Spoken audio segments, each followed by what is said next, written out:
All right, guys, we are live. Welcome to my Community Manager CMGR Hangout. Today we are talking about scaling a network of communities. We often talk about scaling communities individually, but sometimes your responsibility is a little broader than that.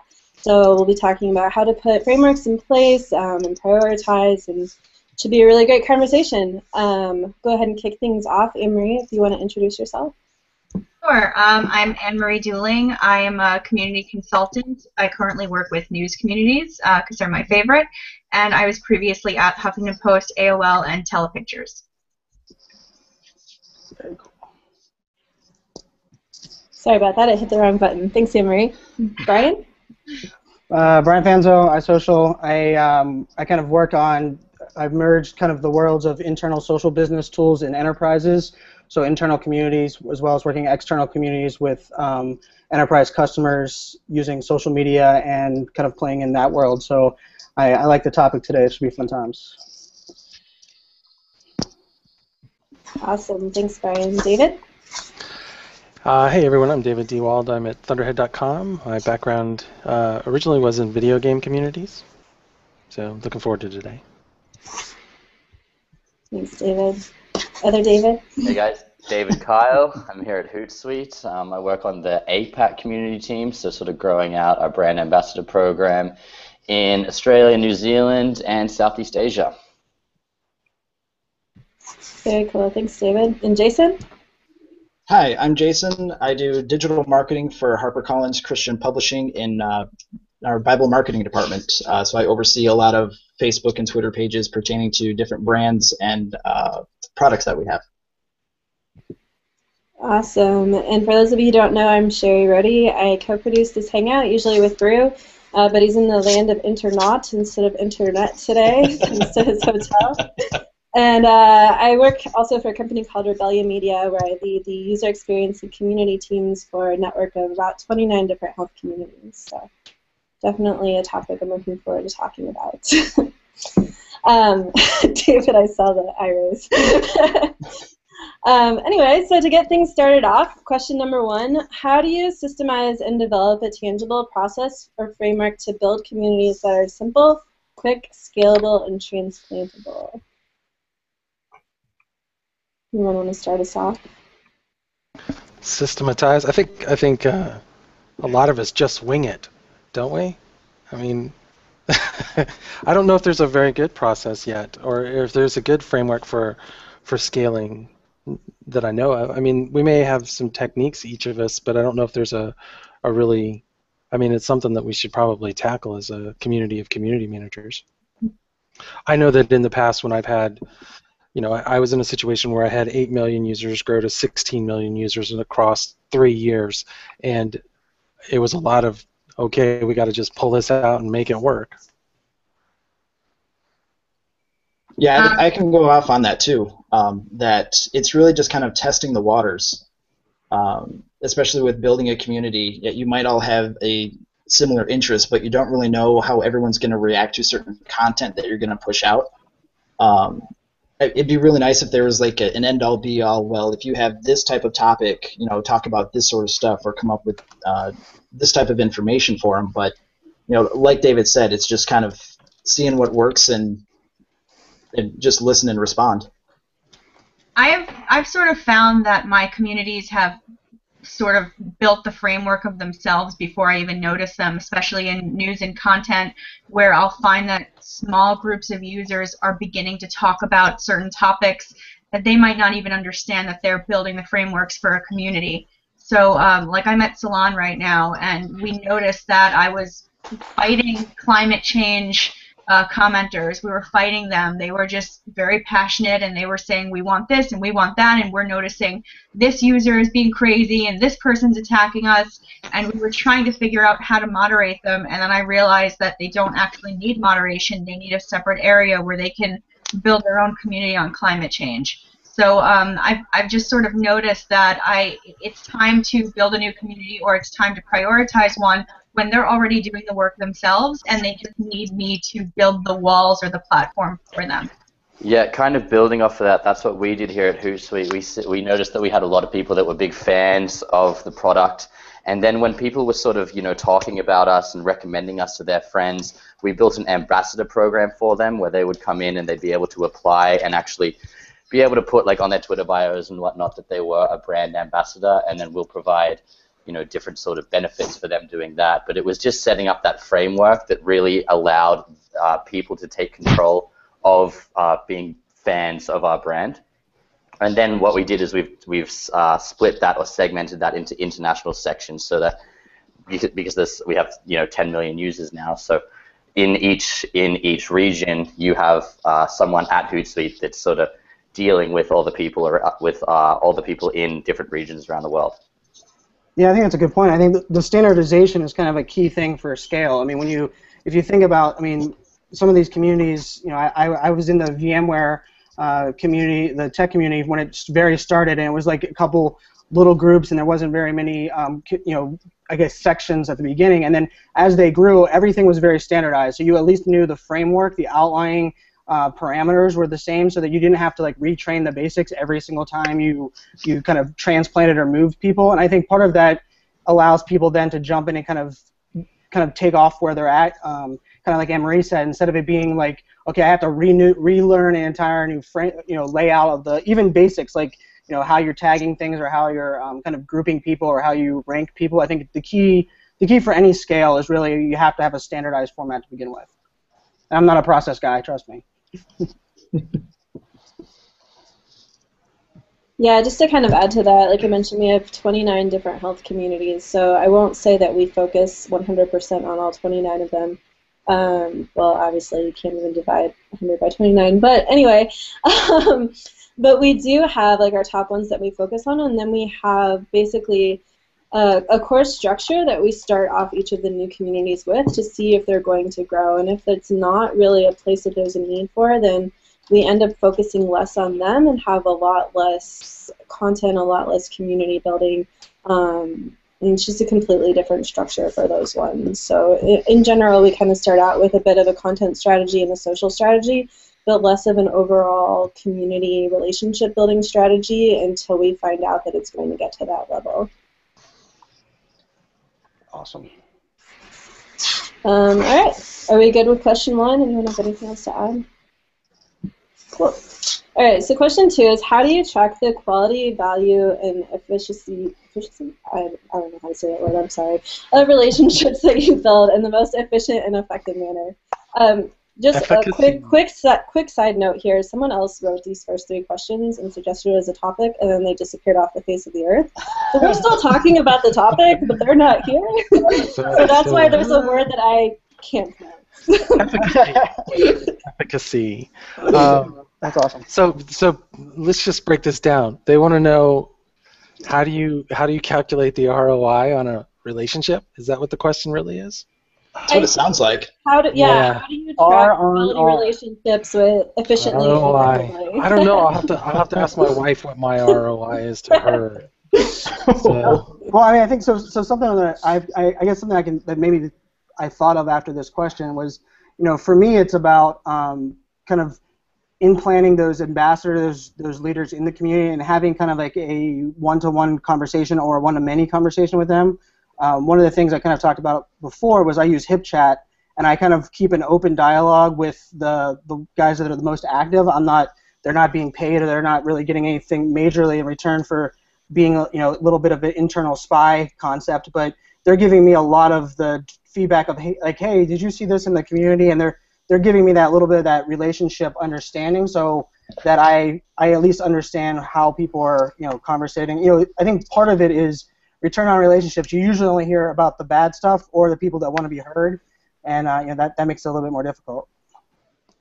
Yeah, I think in the past I had a situation where I had to use volunteers to help me run the communities because there just wasn't anybody that we couldn't afford to have anybody but me, and yeah, that's what I had. I had to create a structure actually, so that I had a lead moderator over a given area, and they had moderators under them, so that I could kind of manage. There's no way that I could manage 200 people by myself, on an individual basis. So we had to create a hierarchy, just like you would in a company. And unfortunately, I couldn't pay them, but I tried to be, give them all the perks that I possibly could.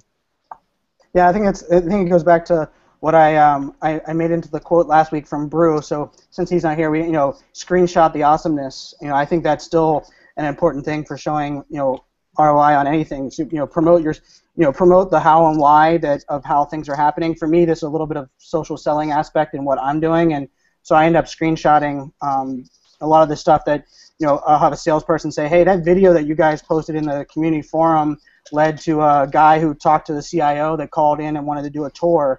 And for me, I have to document and promote that because no one else is going to do it, and then I'm going to get a question 3 months from now and says, what the hell does the community add value to the sales team?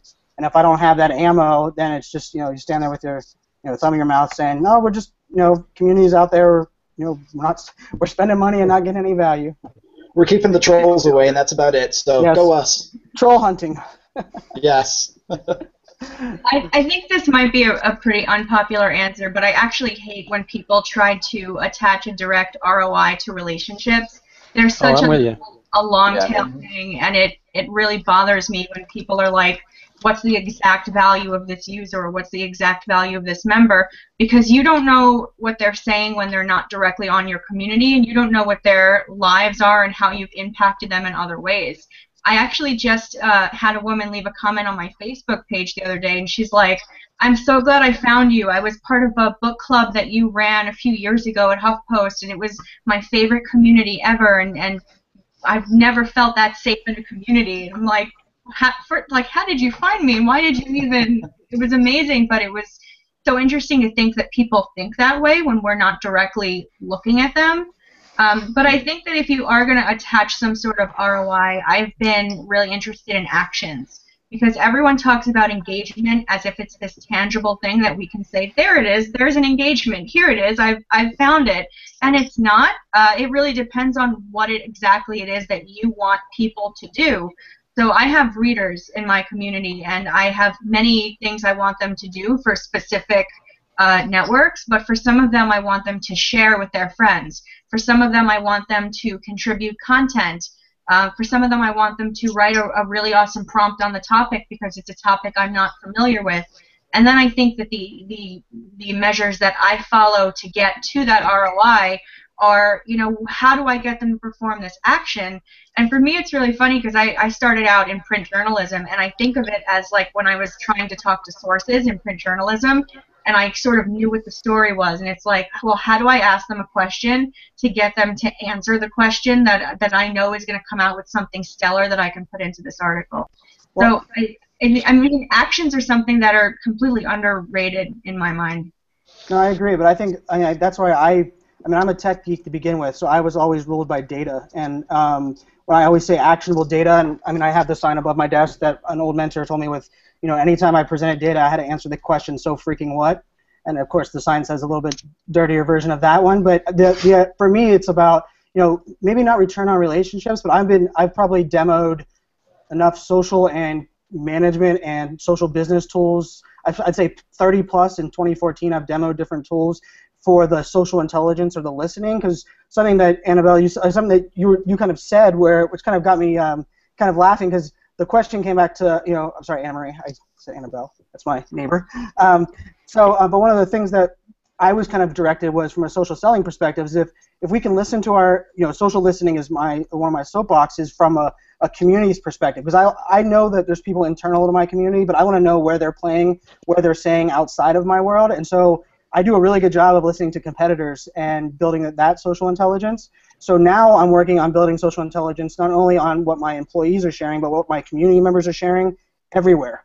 And there's some powerful tools. I don't think there's any tool that I've found yet that I absolutely love, but I think the key is really documenting all of those different things. Like, it's not return on direct relationships and engagements, but like that example where someone came back to you months later, like I would write a blog post on that and happen to send accidentally email to the CEO. Like, to me, that's accidentally.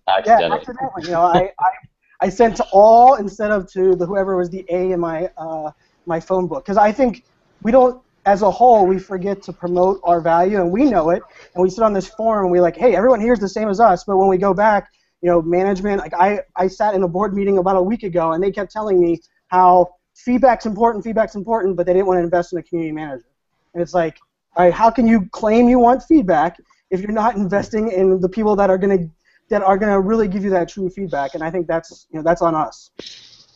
Yeah, I think a lot of it is turning interactions into meaningful relationships. And when you see people sort of advocating for your brand or sharing your content or hosting events or commenting on blog posts, just saying thank you, you've got to really be able to track all that. And then so you're tracking so many different types of metrics, but sort of going along with what Brian said, you really do have to be able to prove your value. So you're doing all this stuff on a day-to-day basis that you're just so used to doing, but then to add into that repertoire, you also have to track the metrics, and just taking screenshots is a great way to do that. Just so if down the line you need to share it, you can share it. Yeah, one of the things that I mean, the screenshot thing, just real quick. I mean, I don't know how many people use Evernote for their kind of management, but I've been I created an if this then that recipe that allows. I have multiple people taking screenshots, and the problem is, people will take screenshots that lays on your desktop, and then you realize that you have way too many icons, and you just delete them. So what I did was I created a recipe that every time someone screenshots it, it emails me a copy of that as well. And they were okay with it because now they feel like they can just screenshot and they don't have to give me content. I can go back and follow up. But just in the 2 weeks where I started doing that, you'll be amazed how much easier it is for me to promote the value of my other guys on my team, because now I'm like, hey, look at these screenshots. And they might not have seen it as huge value, but they still screenshotted it for me, and it goes directly from Evernote into my outbox, which has been. I mean, I've been doing a lot of not self-promoting, but community promoting over the last 2 weeks, thanks to that recipe. I do just the same with Trello. If anyone's looking for another tool, Trello is a really good one because you can create actual boards, and I have a lot of boards based on specific users that either are troublesome and we need to sort of follow them, or are really stellar and I just want to know what they're saying all the time, and it'll give you a little ping when someone puts a note in there. You just gave away the keys to the castle. You're not supposed to tell them we have a list of bad guys. We only keep the good guys. You gotta be able to. Yeah, that is true. That is true. No, it's. I mean, they all know there's bad guys. They just don't think it's them. But we don't tell them. Yep. I mean, I play poker. If you can't spot the donkey at the table, you're the donkey. Yeah, but you've got to be able to kind of wrap up what everyone's been saying. You got to be able to celebrate the wins. Us with what we do every day, we see the difference that we make, but trying to translate it in a way that superiors are going to find value in it, because they're looking at monetary value. Like, all right, we've invested this much into it. What are we getting in return? And for us, we're getting conversations, we're getting engagement, we're getting people talking about our brands. And you can't put that in a monetary value that's going to make sense to everyone. So, like Brian and David were saying, taking those screenshots, being able to share those when people are saying, hey, what have you been doing that's making a difference? Having that ammunition and just being able to promote yourself and your team is going to go. It's going to go far. I think also more than celebrating your wins is you got to be able to, just using the screenshot example, use screenshots to get feedback. When I started social selling a couple months ago, I was getting 0 replies. So I was not doing a very good job of it. But I was taking screenshots and I was sending them to the person who was managing this project that I was doing. And I sent a couple of them off, and then 2 or 3 weeks after, I was getting 0 replies. Like, honestly, I felt like I was horrible at my job. I sent these screenshots to her, and I asked her, can we sit down for an hour and can we go through them all? And she said, okay, here is what you said, here's what you should have said instead of saying this. Like, you came off a little curt here or whatever. And to get that feedback from those screenshots was very valuable. And now, sort of 2, 3, 4 months later, the ROI from social selling has increased drastically because of that feedback. So don't be afraid for that as well. Yeah, I think screenshots, I always feel like they either had a bad content. For some reason, I just felt like even in the tech community, people didn't really use them for what they're worth. But you'll be amazed, like from the social selling piece that you were talking about, is I've been using that now with like even screenshotting some of the guys that I'm engaging and saying, hey, do you remember this conversation that we had? And attaching an email and doing it that way. But in line in a conversation, even over DM on Twitter, I've actually done that a couple times, and they've kind of immediately like felt like I cared. And anyone who follows me on Twitter knows that I use the show you care hashtag, because I'm like on that soapbox, because so much of it's about promoting how and why we're doing things. But if you show the community that you care, and if a screenshot can do that, I mean, how easy is a screenshot today? It's not adding it to Paint or, especially for those in Windows, it's easy now for everyone across the board. And, Evernote, if this and that. I use Trello as well. Like, there's so many tools out there that make our job easier to promote. Yeah, we do that very similarly as well. We have Slack, which is an internal communication tool, and we have a channel just for sharing like feedback from our community and interactions from our community, just to show that those relationships are growing and they're appreciating the content that's out there and everything, just to keep everyone kind of on the same board, in addition to our more measurable numbers like page views and clicks and shares and things like that we focus on as well. All right, so let's move on. Question 3. How do you create, can you tell I didn't write this in either. How do you create self-generative and sustaining communities where people build connections and relationships? Lead by example.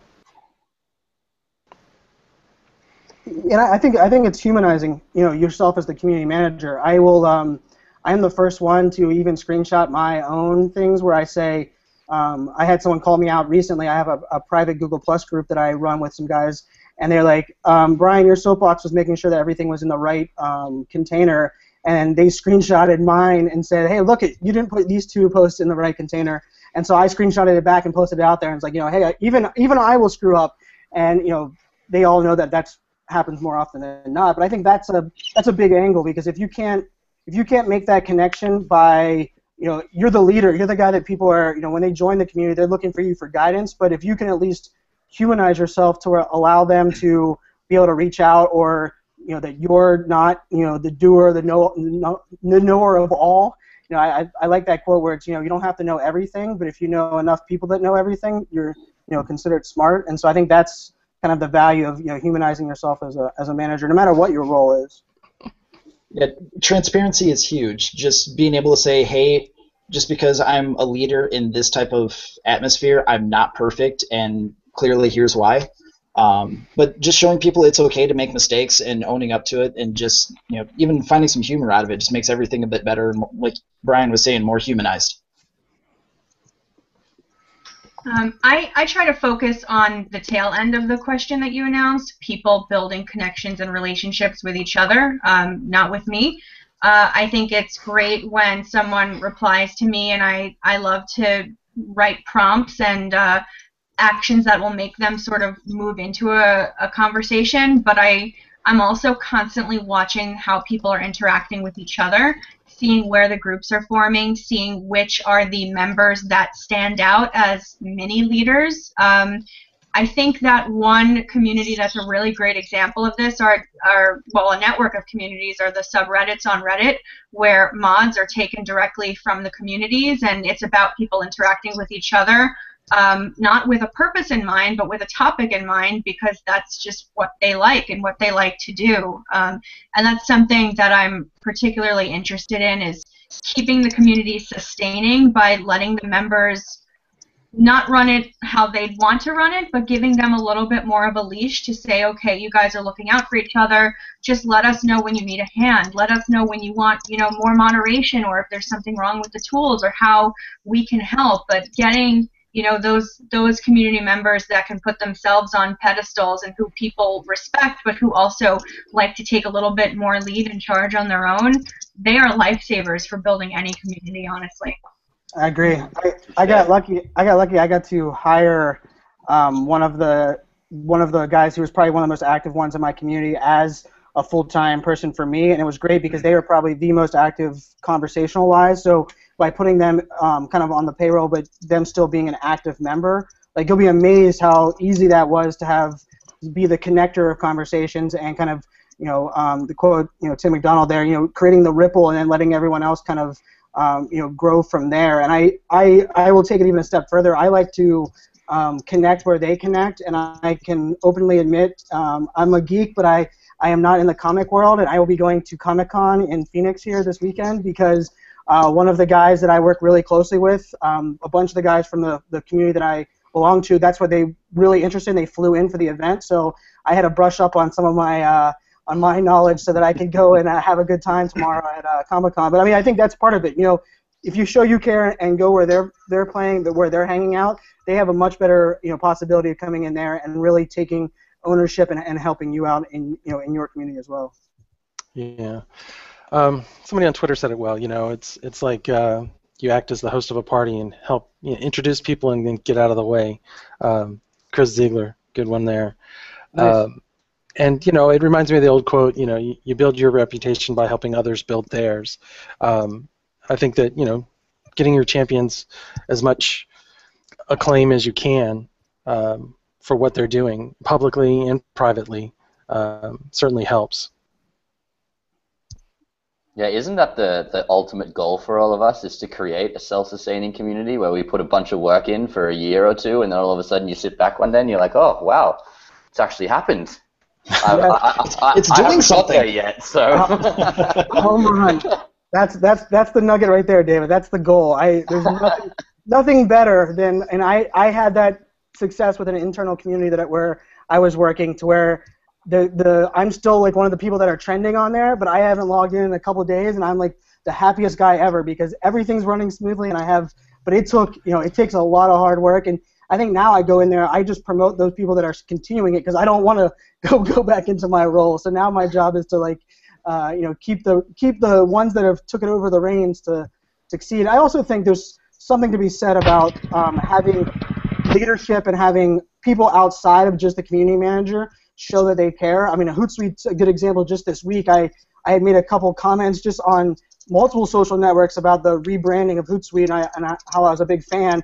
And it was funny. I got probably 8 or 9 responses from different people that I normally don't engage with from Hootsuite. And I thought that was, to me, that showed like not only were they listening, but they felt like they were going to reach out and say that they got that feedback. And that gives me more ammo to give them a shout out here compared to if it was just David or Andy that I normally engage with from that community. Interesting.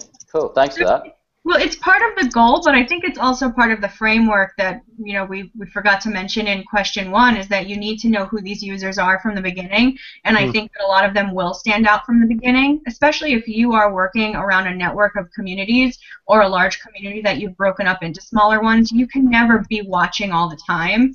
For all of the Trellos in the world, you can never be the dedicated 100% eyes on that community, and it's beyond helpful to have this one person that can come to you and say, I know that we banned, this user a few days ago, but I think someone has popped up and it looks like it might be them with a new handle. That's something like the nuances in that sort of thing that I might not be able to tell myself for months, and just having a dedicated pair of eyes just does all the work for you, and also, it keeps you connected when you're looking at 12 other communities or 10 other over here, just to still have that constant connection all the time. Couldn't agree more. I think I use HipChat for that, and mainly I use it because it allows, whenever I'm sleeping, which I try to do very little of, but whenever the different time zones, like people can update and have full conversations from like a moderator's perspective, and when I wake up, I can look at that and kind of scroll through the history of what they were kind of talking about, even though they aren't able to make moderator decisions within the community. I now have a live dialogue, so I can jump in there and take action rather than me having to get like a troll through or even go through an email. So I think that's important. I think that dialogue and having those people that are, your champions, you can't run a community without them.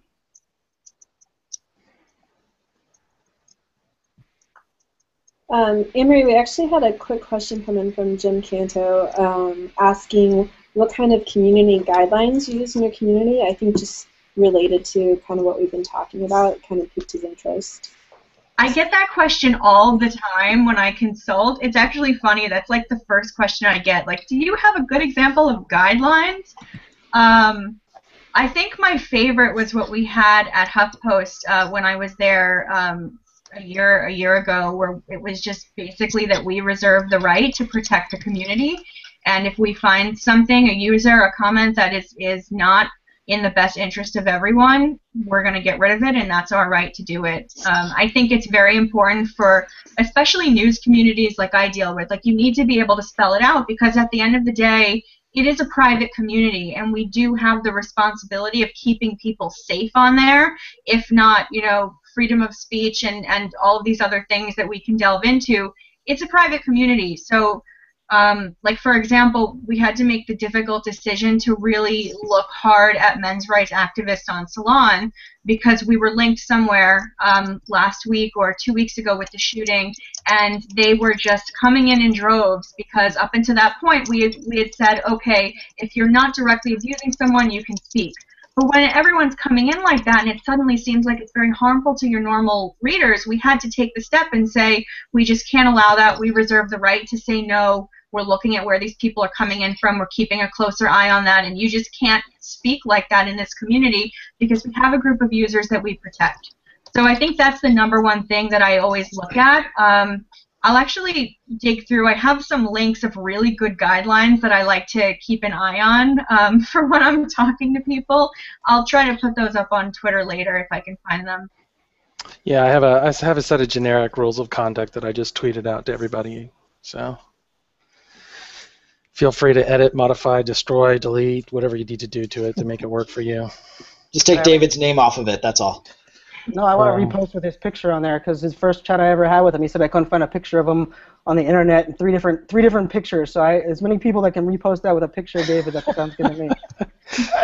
I think there's like 2. I have 2 pictures online. I do update them for him, but I make sure I delete the old one. You're pretty good at it. I made a valid attempt the first time to prove you wrong. Yeah, it's a part of being. I'm open and available, but I have a lot of stuff that I keep private. And then that comes from, if you don't mind me digressing a little bit, that comes from working in the video game community where people love to hate you just because you're there. Just because. Just because. And so I had an incident, unfortunately, where a user tried to post an address for me online. And while I have a fairly unusual last name, it's not a very popular last name, there just happened to be another David Dewald in the city where I lived, and they just happened to post his address and not mine online. And so I finally did get it was on a hosted blogging company, and I finally got them to remove the post by proving that it wasn't my address. They said it was public data, it could be out there, and I said, look, it's not me.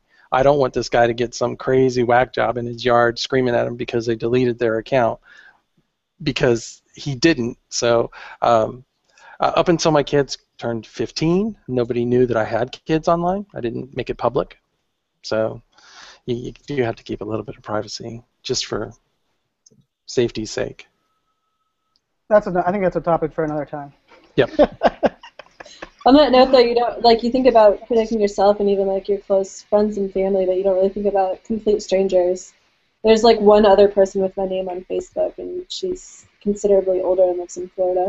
But it's very obviously not me, but it's just funny, like when you have a name that's a little more unique like that, there are situations that pop up. All right, question 4. How do you prioritize which communities you're focusing on in your network?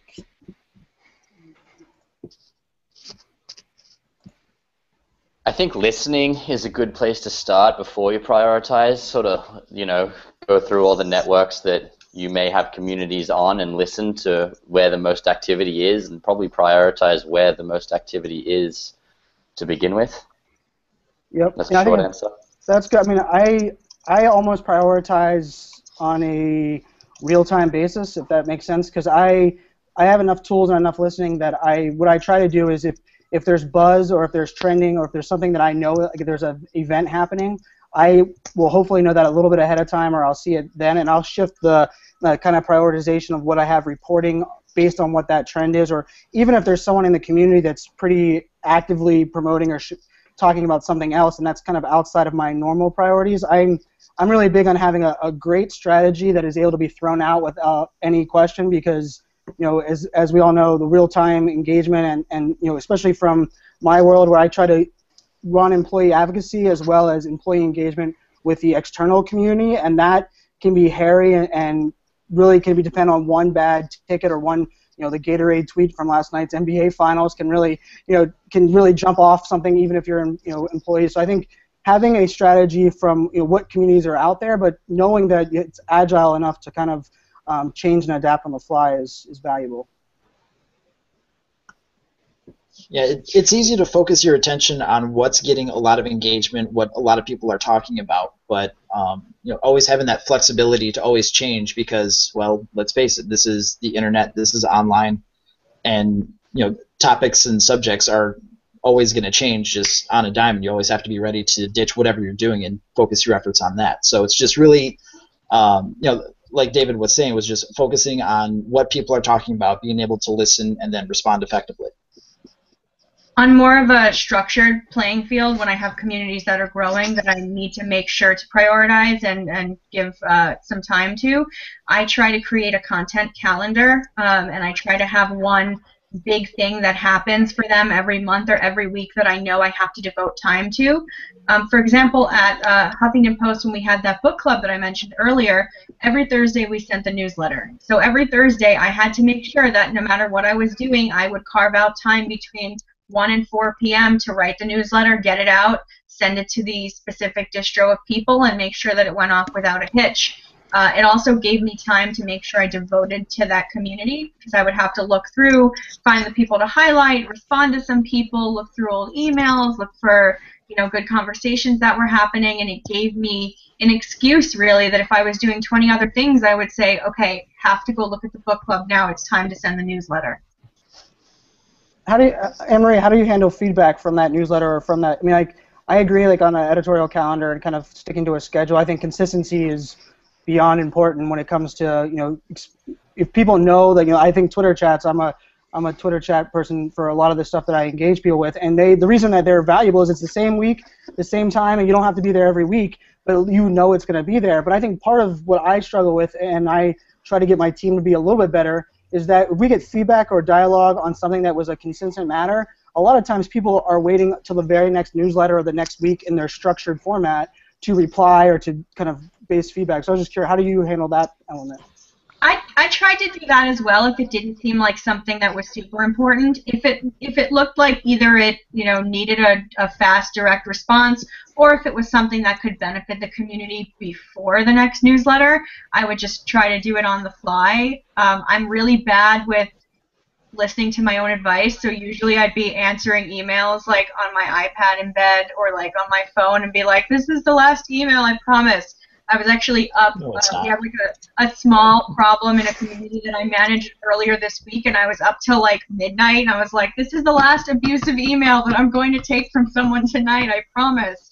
Like all night listening to people tell me I'm a jerk.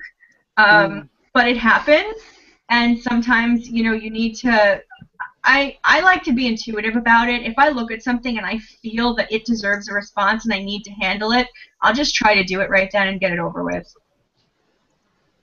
Awesome. Just a quick question. I'm sure the answer to this is going to be it depends, but for content calendars, this is something that I've been dealing with recently. A while ago, I was doing my content calendar sort of 2 weeks or a month in advance, but recently I've just been doing it sort of 3 or 4 days at a time so I can react to what's going on or what new content we've put out. What do you guys do? Yeah, it's pretty much the same. You can plan up to 2 weeks out, I think. I think that's good practice because, sometimes you need lead time to get stuff made. But you should always be ready to have something on the spot because you don't know what's going to happen in the world. Hootsuite, may change their logo, and you might have to react to that, for example. And so, you need to be able to turn on a dime if needed, or if something happens, good or bad, in regards to your community or your product or your company, you certainly need to be able to have something ready to go ASAP. And that's interesting. It is good to have a good 2-week lead out on stuff. Because I kind of did the same thing, David, with the idea of I adjusted it from like a 2-week. But what I did was I had a luxury of grabbing one ghostwriter and blogger, and I turned them into what I considered my my arsenal, and they just blogged and created a bunch of content. It was like 45 posts that don't have, I'd say, a full wrapper beginning and end, but they are an arsenal of information that I can kind of adjust and use if nothing is kind of coming real time, or if something comes real time and is perfect for that topic. I mean, a perfect subject was automation coming out of the Apple WWDC last week. I knew that the WWDC was coming, but I didn't really know where it was going to go, and I went into that arsenal and copy-pasted, added a new title, and blasted it out because I mean, as real time as we are, it's even harder to turn around that much content. There's only, you really have to have good, real time writers. And so my arsenal of content, and one of them is an Evernote page that I think I'm on page 16, where I just put a whole bunch of stuff in there. But I think where we're at today, it'd be nice to be that far in advance, but we're all dealing with this real time, catch a fire, or LinkedIn changes their background pictures or something. Right. Yeah. When I first started my position, I would schedule stuff out, 2 to 3 weeks in advance. But then, changes started coming around, and I'm now down to, I think, either 3 or 4 days in advance. But another tip I would add to that is also be aware of what you've already scheduled in advance, because I've seen on a couple of other brands and a couple of other companies, something in the news would come up, and then their automatic post would be something that would really, tweak someone the wrong way, and it just starts this whole big conversation of, well, what did they mean by that, or why would they post that? So it's just scheduling in advance is always very helpful, just because you can take your mind off of it for a while. But at the same time, also be aware of what's going on real time and what you have scheduled for the next day or two, just so you avoid those types of situations. Automation. Yeah, I'll say for us, we have our editorial team is focused on keeping content 2 to 3 weeks out, and so we always have that. But then from an actual sharing with the community perspective, we're a little more flexible, and we're also taking note of since it's a health community, when there's major awareness days or months or weeks, or whatever it may be for those conditions, as well as there could be a celebrity associated with that condition that all of a sudden does something that week. You can't really predict that, but it's a huge opportunity as well. Yeah, I love automation, but automation does not eliminate the fact that you have to still engage, be human about it, and it does not mean you get to forget. That was my soapbox this past weekend, because I had someone decide to automate and then last minute go on a vacation, and their automation was literally automate and eject, and I end up having to get into their account and stop their automation because it was going to cause a fire. So I think that's very important. And having those parameters in place, I learned a lesson from giving out a little bit too much trust and not having the control that I needed on that element. So editorial calendar is a great thing to plan out, but you also have to have a plan for worst case as well. Yeah, pause button would be good. Yes. Well, all right. I'm going to go ahead and kind of combine 5 and 6 together because they're very similar. But how do you decide when it's time to either grow your network, maybe add another community, or maybe to admit defeat, I guess, with the community within that? And then just to give kind of some background to that, like I said with our 29, sometimes we're adding new ones and dropping ones that maybe there wasn't as much of a need if there as we thought there was. Just can't really force people. So if there's not a need, we focus on the ones that are wins and then redirect our focus. Yeah, I don't think it's hard to know when to expand. I mean, when you get to a situation where a certain topic tends to dominate whatever area it's in, then that's when you can look at, if it's a forum and you have one topic that seems to come up over and over again, you add a forum for that topic. Just like earlier she was talking about making a new space for the global warming people. The conversation just got so big that it was interfering with other conversations, so it just made sense to give them their own place to talk about it. And I think that is really well. As far as I hate admitting defeat, so I don't think I'd ever give up on a community. I mean, that just means that I did something wrong, and I can't fathom admitting to failing in a community. But that's my ego talking. I like it. I mean, I'm kind of the I don't like admitting defeat either, but I also do a great job of overtaxing my own time as well as time that we all will underestimate, and hey, I can fit that in, or I can do that, and I will stretch myself as thin as I possibly can. But I've been doing my best to also understand that sometimes letting something fail means that you're succeeding in other areas that kind of counteract that. So I've tried not to let things fail or kind of completely close them out, but what I've been trying to do is then merge them into a new, already established concept, or even taking people from one platform, and I don't want to move everybody into a new platform, but maybe finding a similar place that isn't really under my control, but then I still feel like I'm not abandoning people, which is tough. Mm-hmm. So I try to look at exactly, if it's talking about closing communities, I've never had to actually close one, as in shuttering it, saying goodbye to everyone. I try to look at why it's not working out in the first place. So for me in content communities, if it's that it's, you know, circled around a specific event and the event is not really timely or doesn't feel like something people want to talk about, then where else do they want to go? What else are they talking about? As we talked about earlier, you know, I noticed all these climate change experts just talking in sustainability. The sustainability section maybe wasn't growing a community, but hey, the climate changers are a smaller number, but they're louder, they're more intense, they're more engaged. So let's build a community just for them. So I wouldn't say that, you know, sustainability as a whole failed. I would just say that there wasn't a community there to begin with. And like I said in the beginning, I tend to think that communities are already built and you're just sort of giving them the walls and the foundation to have their conversations and to talk to each other. So I don't know that they ever close. But to isolate, you know, what's going wrong, and I'm looking at the little group chat thing, that's why I'm bringing it up. I ask a lot of questions. And going back to those ambassadors that we talked about earlier, I try to bring them more into the fold and make them feel like they have more of a place at our table with management or whoever it is that's managing the communities, and say, you know, we're noticing that people are fighting or there's not as much conversation going on. What's happening? And if I hear like, well, they're all going over to this section, great, let's just bring them all over to that section. It's not really a problem to me if that's where they want to be. But if people aren't talking anymore and they're just not there, then you just need to figure out where they are.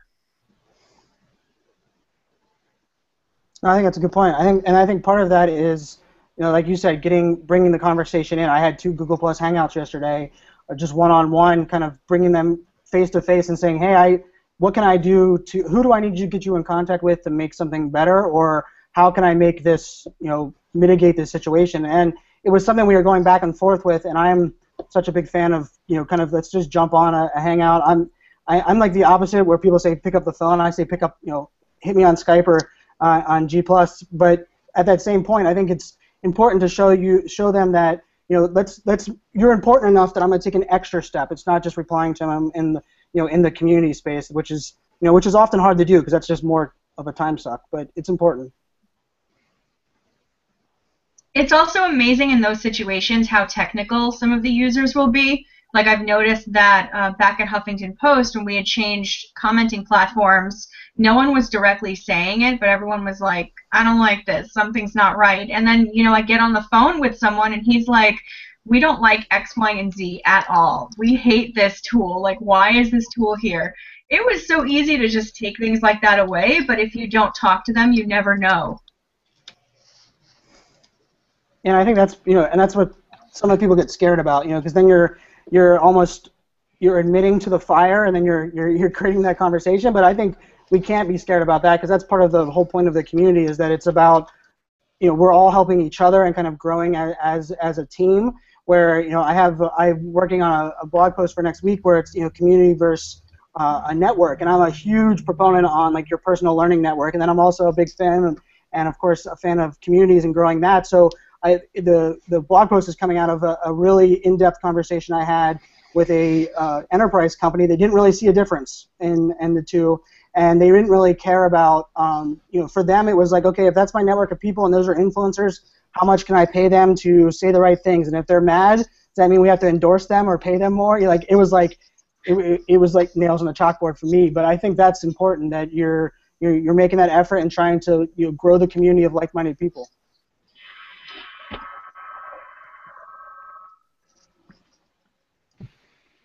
Epic noise there. All right. I know Anne-Marie briefly alluded to this question, but we had a question come in from William on Twitter. And William wanted to know, if people are working on a number of communities and getting mixed results, how do they isolate and identify what is going right or wrong? The answers are there. I mean, it's either in your data or in your content or in the people in your community. in what they're doing. If you're getting a lot of traffic but nobody's posting, then there's something wrong with how you're trying to get them to engage. If people are posting and nobody's responding, then it's not compelling content. If nobody's posting and then you've got a problem, to convert them. But you're going to see that in the data. That's the data part of it. If it's people that are causing an issue, then you should be kind of aware of that. You're going to know your good users, your bad users, and if the bad users are outweighing the good users, then you need to maybe look at, is this the right community, environment or policies are in place, that kind of thing, and do you need to stop and rethink how the community is structured and the message of the community. It's there. Sometimes it's not intuitive for communities that are failing. On the flip side, sometimes you just don't know what makes it work, but it is working, and it's real hard to root out why.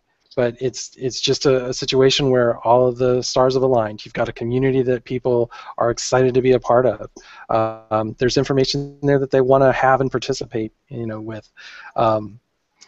Again, sometimes it just might be, you're the only one out there that's doing it right. Or, if there's a couple of you out there and you're doing it better than them, it's all about how the community feels as far as towards your community and that kind of thing.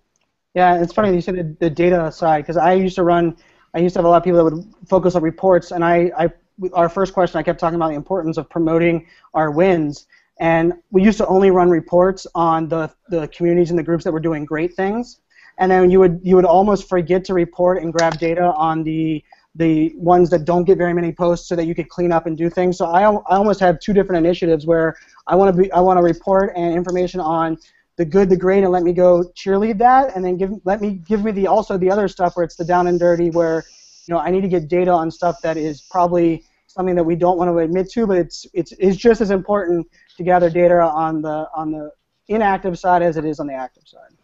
Yeah, and maybe it's you're not getting enough new traffic in. I'm just thinking if you want a good resource on that kind of thing, Rich Millington has some old blog posts where he presents. And I can try and dig them up later, but it's been quite a while ago since I've seen them. But he'll present a situation and give you some data to show you a problem in the community. And what you might think would be the correct answer is not the correct answer. And it may be that you're just not getting new people into the community. You're not doing a good job of marketing it out there to see, new people coming in. Maybe do some A/B testing. Yeah. Yeah. So I don't know, take a week or 2 weeks and put a post up with just text, and then put a post up with just picture. Well, not just picture, the same post with the text with the picture, and see what gets more engagement. I mean, obviously that's a simple example, but take some time and do some testing. See what works for you, and then what's not getting any responses or engagement, that's obviously what you're doing wrong, and then hopefully the A or the B is what you're doing right. Yeah, don't be afraid to experiment. Yeah. Being able to try new things, the A and Bs, that's kind of the whole point of community, is to be able to just talk to people and find out what they want. And just don't be afraid of taking some risks. I mean, you're not going to hit the bullseye 100%, but that's just kind of part of the job. That's the saying, right? It's not the internet's made full of C and D students because we're willing to take the risk and we understand it's impossible to be perfect. So I think that's the humanized angle there for sure. Because I was drawn to social because I had no problem ever making an ask, and my ask was usually like, hey, has anyone used this tool? I can't get this report to run. And social was the place, and a community forum was where, I remember going into a Cisco forum and asking probably the dumbest questions that anyone could have, and the response and the amount, how quickly I learned just these simple tools that people are going to college for, and I unfortunately majored in something that wasn't going to help me in my real world. Like that element of just asking, and the A/B testing I love doing that. I do that in almost every possible way I can. There was a conversation just on something as simple as a forum where if you share a picture, a GIF, or if you share a screenshot, what's the difference between those three on people commenting or engaging? I think that's a wonderful test to run on a regular basis, because you'll be amazed what works, because it's probably not what you thought was going to work. Mm-hmm. Keep asking questions. I mean, every expert was at one point in time an amateur. So I think that in a lot of ways I'm still an amateur, and I've been doing it for 15 years. Mm-hmm. But I think that this question really leads back to the question that we had before. How do you decide when it's time to admit defeat? I think that as a community manager, if you truly believe in your community, if you truly believe that it can succeed, I don't think that you would ever stop trying to make it work. I think that it would just be in your blood to find whatever method it took to make it succeed. And you would be constantly trying new things.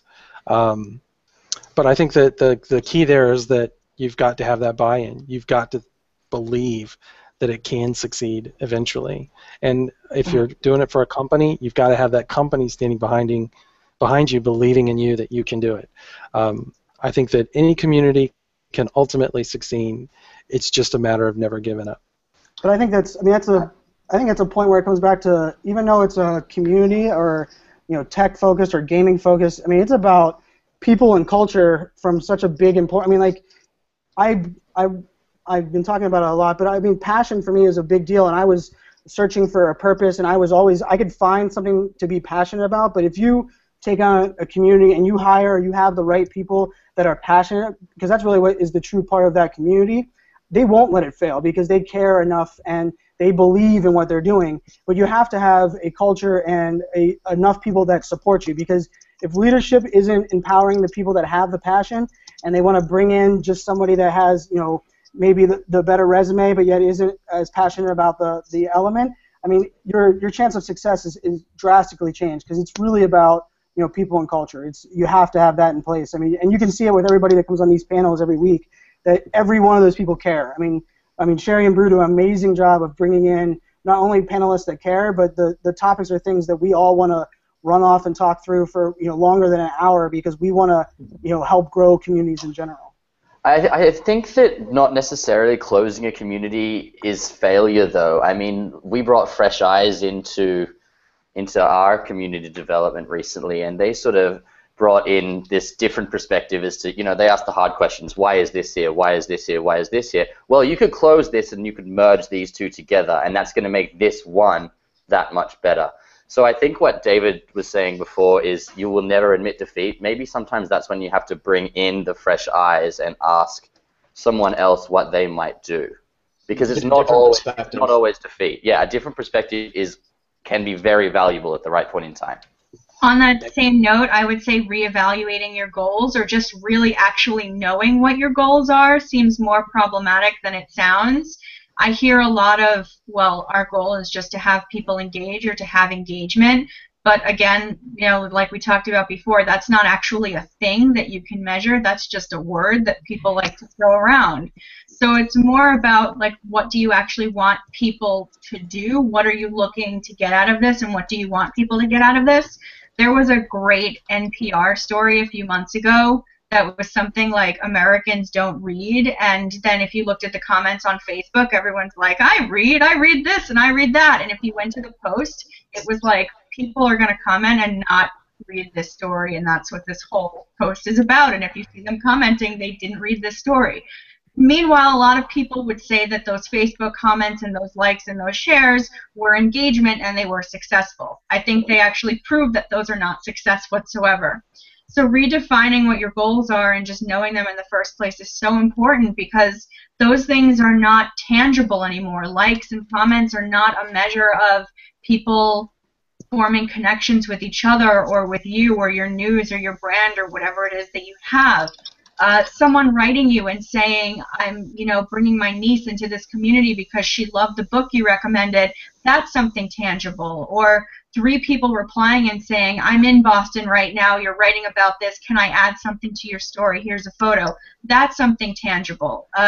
People leaving you nasty comments on Facebook because you sent your email newsletter 5 minutes late one day and they really wanted to see it so bad, that's also something tangible. But just saying we want people to engage, and then when they're not engaging, it's a failure, or if they are engaging, it's a win, that's just not something that you can use as an effective measure anymore. Awesome points. All right, guys, unfortunately it's 3 o'clock. Already? Already, I know, crazy.